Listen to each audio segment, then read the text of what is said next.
మోకాళ్లలో గుజ్జును పెంచి నొప్పిని తగ్గించి సర్జరీని దూరం చేసే ఫ్రీడమ్ వాక్. నమస్తే, వెల్కమ్ టు సుమన్ టీవీ. నేను హరిత. ఎలక్షన్స్ అయిపోయాయి. 4వ తేదీన రిజల్ట్స్ రాబోతున్నాయి. ఈ నేపథ్యంలో హైదరాబాద్లో శుక్రవారం చంద్రబాబు నాయుడు, పవన్ కళ్యాణ్ భేటీ కాబోతున్నారు. దీని గురించి ఇప్పుడు మనం మాట్లాడబోతున్నాం. స్టూడియోలో ఉన్నారు ప్రముఖ రాజకీయ విశ్లేషకులు చందు శ్రీనివాస్. శ్రీనివాస్ గారు నమస్తే అండి. నమస్కారం. అంతా ఒక ఎత్తు అయితే ఇప్పుడు ఒక ఎత్తు. ఎలక్షన్స్ అయిపోయాయి. రిజల్ట్ 4వ తేదీన రాబోతోంది. సో కూటమి అధికారంలోకి వస్తుందన్న కాన్ఫిడెంట్ చాలామందిలో వ్యక్తమవుతుంది. కూటమి నేతల్లో కూడా ఉంది. కొన్ని సర్వేలు కూడా ఆ విధంగానే చెప్తున్నాయి. ఈ నేపథ్యంలో హైదరాబాద్లో శుక్రవారం చంద్రబాబు నాయుడు, పవన్ కళ్యాణ్ కలవబోతున్నారు. ఈ ఎన్నికల్లో పవన్ కళ్యాణ్ గేమ్ చేంజర్గా చాలామంది చెప్తున్నారు. సో పవన్ కళ్యాణ్, చంద్రబాబు భేటీని మనం ఏ విధంగా చూడొచ్చు? డెఫినెట్గా అండి, ఇది మంచి పరిణామం. ఎందుకంటే నిన్నటిదాకా క్షేత్రస్థాయిలో యుద్ధ రంగంలోనే పాల్గొన్నట్టే మండు టెండలో 44 డిగ్రీలు 40 డిగ్రీల్లో చంద్రబాబు నాయుడు గారు 70 సంవత్సరాల వయసులో కూడా ఆయన ఆరోగ్యాన్ని పరంగా పెట్టి ఆయన కావచ్చు, ఒకవైపు పవన్ కళ్యాణ్ గారు, ఒకవైపు జ్వరం ఉన్నా కానీ ఆయన కూడా ఇద్దరు కలిసి ఒక కసితో, అంటే ఎట్లయినా, అంటే చంద్రబాబు నాయుడుకు ఉన్న అనుభవం, పవన్ కళ్యాణ్ గారు ఉన్న పోరాట పటిమ, ఆయన చెప్తే లక్షలాది మంది వింటారు. అదే చంద్రబాబు నాయుడు అడ్మినిస్ట్రేషన్ బాగా తెలుసు. వీళ్ళిద్దరూ జోడు గుర్రాలు అంటారా, ఏమంటారు, ఆ విధంగా పర్ఫెక్ట్గా పనిచేశారు. ఆయన ఆరోగ్యరీత్యా టెస్ట్ చేయించుకోవడానికి ఆయన అమెరికా వెళ్ళాడు. పవన్ కళ్యాణ్ గారు ఐక్యరాజ్య సమితి ఏదో ఆయన ఆహ్వానించారు, దేశం నుంచి 9, ఆయన వెళ్ళొచ్చాడు. లేకపోతే రేపు జరిగే మీటింగ్ శుక్రవారం చాలా కీలకంగా మనం ఆలోచించాలి. ఒకవైపు వైసీపీ మైండ్ గేమ్ ఆడుతుంది, వాళ్ళు ప్రమాణ స్వీకారం రెడీ అంటున్నారు. ఒక రకంగా మీరు దేనికి తగ్గొద్దు, జనసేన టీడీపీని నిలవండి, ఎదిరించండి అని చెప్పి సజ్జల గారు సందేశం పంపుతున్నాడు. అంటే దేనికైనా రెడీ అండి, తగాదలకైనా దేనికైనా. ఒకవైపు వీళ్ళేమో బ్యాలెన్సింగ్గా రేపు ఏజెంట్లు కూర్చోవాలి, కౌంటింగ్ దగ్గర సమర్థవంతమైన ఉండాలి. అదొక ఎత్తు అయితే, ప్రభుత్వం ఆల్రెడీ కొంతమంది ప్రభుత్వం మారుతుందన్న ఉద్దేశంతో అధికారులు చంద్రబాబు నాయుడు గారికి, పవన్ గారికి టచ్లో వెళ్ళారు. అది మామూలే, మనం రేవంత్ రెడ్డి గారు చూసాం కదా. అదే సమయంలో పరిపాలన మీద పూర్తి అనుభవం ఉన్న చంద్రబాబు నాయుడు గారు ఇప్పుడు వరకు ముందుండి పోరాడిన, కష్టాల్లో ఉన్నప్పుడు ఆయన 55 రోజులు రాజమండ్రి జైల్లో ఉన్నప్పుడు కావచ్చు, ఒక పార్టీకి ఒక గుండె ధైర్యం ఇచ్చింది పవన్ కళ్యాణ్ గారు. ఆ తర్వాత అదే కాకుండా పార్టీని అప్లిఫ్ట్ చేయటం, తర్వాత క్రమంలో ముందుకు తీసుకెళ్తాం ప్రజాక్షేత్రంలో ప్రజల దగ్గరికి. ఈ కూటమి ఆవశ్యకత జగన్మోహన్ రెడ్డి గారికి గద్దె దించాలనే ఆలోచన బలంగా తీసుకెళ్ళింది పవన్ కళ్యాణ్ గారు.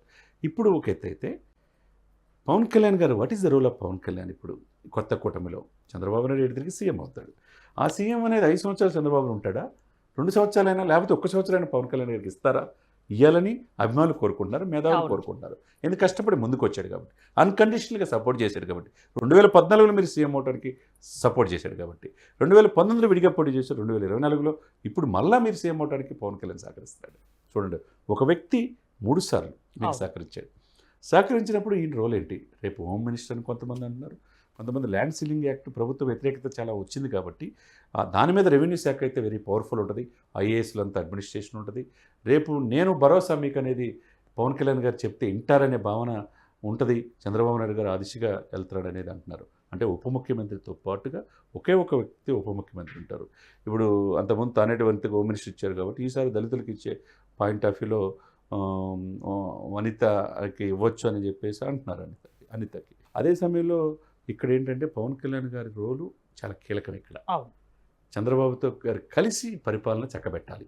అనేక రకాల, మామూలు ఈజీ కాదు. 5 సంవత్సరాల్లో రాజధాని 5 సంవత్సరాల్లో 3 సంవత్సరాలు చంద్రబాబు చేసి మిగతా 2 సంవత్సరాలు సీఎంగా పవన్ కళ్యాణ్కు అవకాశం ఇచ్చేది ఉందా ఏమైనా?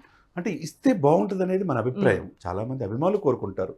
సరే, 3 సంవత్సరాలు చంద్రబాబు ఉండి ఇదంతా చక్కదిద్ది పరిపాలన మీద అనుభవం ఉంది కాబట్టి ఈ 3 సంవత్సరాలు పవన్ కళ్యాణ్ గారు రెవెన్యూ మీద ఒక అవగాహన ఉంటుంది, లా అండ్ ఆర్డర్ చూసుకుంటాడు, మిగతా పరిపాలన మీద అన్ని శాఖల మీద ఇది ఉంటుంది.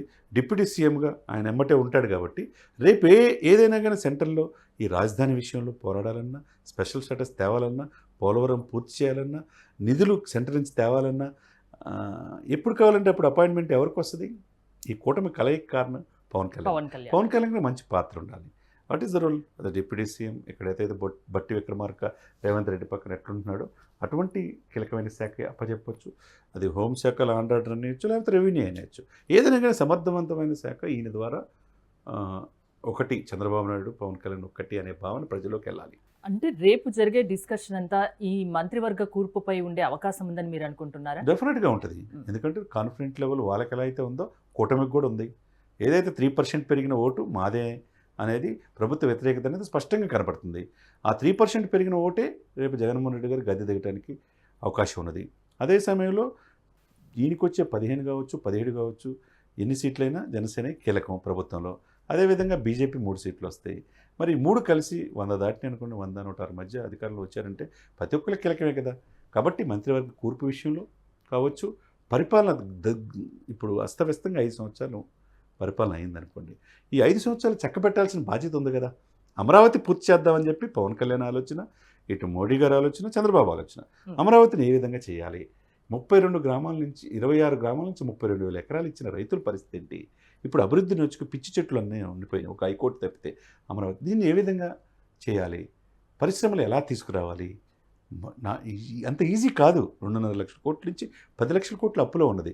తీర ప్రాంతం ఉండే ఫుడ్ ప్రాసెసింగ్ యూనిట్స్ లేవు, పరిశ్రమలు లేవు. మెగా డిఎస్సి చేయాలా, జీపీఎస్ ఇవన్నీ కూడా సిపిఎస్ రద్దు చేయాలా, ఇవన్నీ చాలా ఉండే, ఇవన్నీ సవాళ్ళే. ఈ సవాళ్ళను ఎదుర్కోవడానికి చంద్రబాబు నాయుడుకు నా అనుభవం, ఈయనకున్న పోరాట పట్టుమ, మోదీ గారితో ఈయన యాక్సెస్ వల్ల కూటమికి అధికారం వస్తుంది.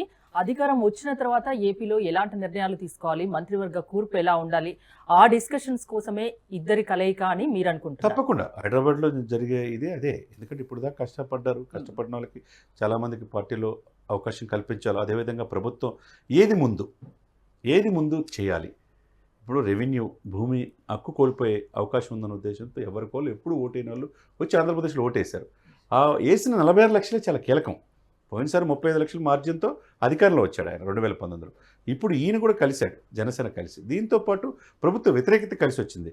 అంటే ఇవన్నీ పారామీటర్స్ దగ్గర ప్రజలు మనల్ని ఏ విధంగా అధికారులు తీసుకొస్తారు, వాళ్ళకి ఏ విధంగా చేయాలి అనేది వీళ్ళిద్దరే కదా. కొన్ని కీలక నిర్ణయాలు చంద్రబాబు, పవన్ కళ్యాణ్ డెఫినెట్గా రేపు తీసుకోబోతారు. రేపు 4వ తారీఖు ఫైనల్ నిర్ణయం వచ్చేది. ప్రజలు ఏం తీర్పిచ్చారనేది ఈవీఎంలో ఉంటాయి, భద్రపరిచారు. ఇంకో న్యూస్ కూడా వస్తుంది ఈసారి. అంటే అత్యధిక ఓటింగ్ శాతం నమోదైంది కాబట్టి రిజల్ట్ కూడా లేటుగా వస్తుంది. ఫైనల్ రిజల్ట్ అనేది ఒక న్యూస్ వస్తుంది, స్ప్రెడ్ అవుతుంది.